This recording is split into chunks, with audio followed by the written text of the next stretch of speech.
Thank you. Now recognize gentleman from Alabama, Mr. Moore, for 5 minutes. Over here, Secretary Rollins, how are you? Welcome. Thank you for being here today, and thank you for all your work you're doing on negotiating with countries. I think reference prices, input costs have been mentioned by Mr. Davis. Obviously, that's an issue. We've lost a lot of farms, and I think as a result of inflation, obviously, we've printed money like drunk sailors in D.C. for the last 4 years, and in some cases, that's an insult to drunk sailors. But inflation has really caught our producers in a tough spot with fuel costs and energy costs, those sort of things. But one of the issues I want to kind of breach with you or talk a little bit about is we recently have noticed there's been some SNAP fraud and card skimming.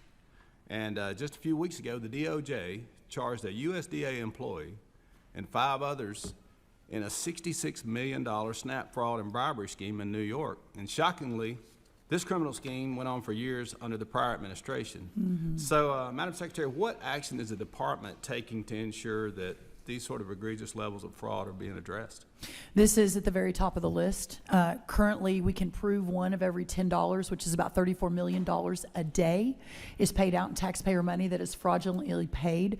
We've got an across the government, whole of government approach right now. The New York case that you mentioned is just one of many. There was a sting operation led by our Secret Service, interestingly enough, on the West Coast within the last month. Too many more are coming, working alongside Pam Bondi at the DOJ. But part of that, sir, and we've talked about it a little bit this morning, is the reluctance or refusal of many states to turn their data over to us. So it's hard for us to even know where that money is going and who it's being paid to. We are now directing it, and if they're not willing to do it, we're going to start moving through litigation. So we're going to force the issue, but it has to stop, and we can't continue to pay taxpayer dollars in such a fraudulent way.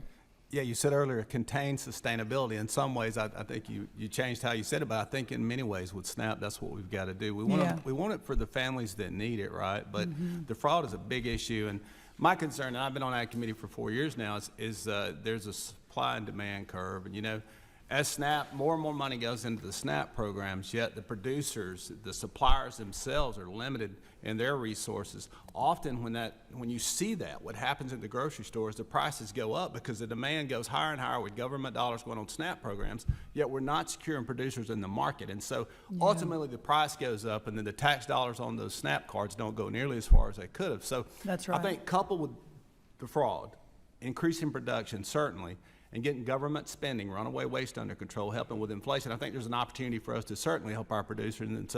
And I appreciate, again, I have the second largest peanut producing district in the nation, and I know that my farmers would appreciate that. And we actually were peanut producers until 1980. The drought and the armyworms kind of put us out. So it's one of those things, I think we've lost 150,000 farms. And so I appreciate the work you're doing, the president's doing to try to help food security in this country and make sure that we are competing with other nations and certainly negotiating with other countries to buy our products. And so thank you so much for your work on that. And with that, Mr. Chairman, I'm going to save a little time and yield back.